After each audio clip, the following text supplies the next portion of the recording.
దీని ముందు పక్క పెడతాను సార్. దీని సైజు ఇది ఇక్కడే నీకేనే కాదు ఎవరికి చూసినా అలాగనే ఉంటుంది. ఇదే రకంగా ఉంది. దీని ముఖ్య ప్రాముఖ్యత లేదు రకం కూడా ముందునాడు 5 రకాల రకం ఉంటుంది. ఏంటి 10 మందితో వేయించాను. ఇంకా ఇంకోటి మనం ఈ గది కూడా కొంచెం తక్కువ ఉప్పు ఎక్కువ వేయాలి.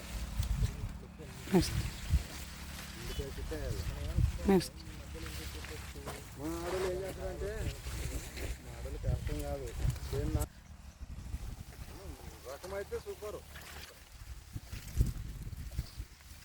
అయితే పేరు లేదు. మళ్ళీ జాము కూడా అనుకుంటారు వచ్చేప్పుడే అనుకుంటే మందులు రాసుకుందాం, మందులో ఏమనుకుంటే రోజు పోయి చెప్తామని